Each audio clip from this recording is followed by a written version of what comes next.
I'm not a subservient person yet in personal romantic relationships. I put my partners on pedestal. Why do I keep creating this vertical dynamic? How? You see, I think you need to learn how to be more confrontational. You have this program in you which says, I must avoid conflict at all cost. I must be agreeable at all cost. But in reality, all people will test your boundaries at the beginning of a relationship. All people will push just a little bit more just to see where that boundary is, at which point you're going to start pushing back, at which point you're going to start fighting for yourself. Sometimes they don't even realize that that's what they're doing, but they're always subconsciously classifying you as a person that they can or can't pull off certain behaviors with. When you're not being confrontational, you are not immediately signaling value to them.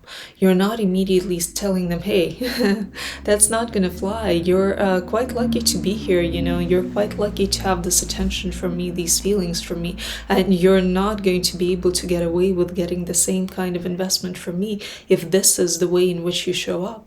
But instead, you try to avoid the conflict. You kind of count on their internal moral compass, I guess, and the fact that they'll just appreciate you for your a lack of confrontation, for how easy, how amenable you are. But people don't appreciate that. People perceive that as a kind of lack of your understanding of your own value.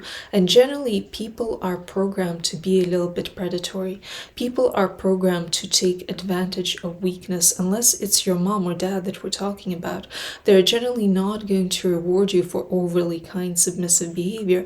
They're just going to take from you, and they're going to give as little back to you as they can get away with. So you gotta head in knowing that this little trespass that they did, maybe you should have a little talk with them, because right now you're just at the beginning. Right now you can correct course.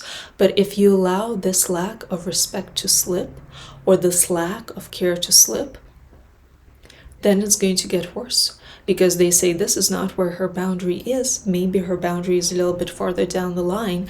Let me push a little bit farther down the line to see if the boundary is there. And then it becomes harder and harder for you to be able to establish these healthy looking boundaries. And the more you kind of go with that, the more you don't respond immediately, the more you decide that you're not going to do anything, the more this program appears in your mind, the more your brain lays that pathway which says, oh, when we're being disrespected, when we're being not cared for, what we do is we avoid conflict and we do nothing. And it's really difficult from then on for you to change course, because these pathways have been established.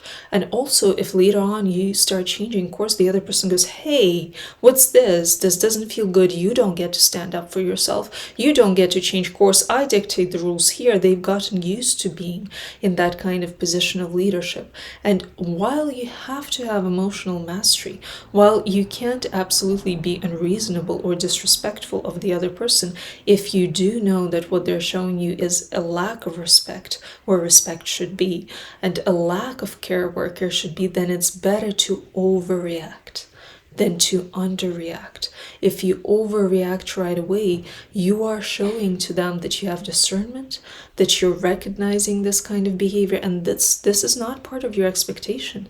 And this also shows them that whatever relationships it is that you were in previously in your life, people weren't getting away with that kind of behavior.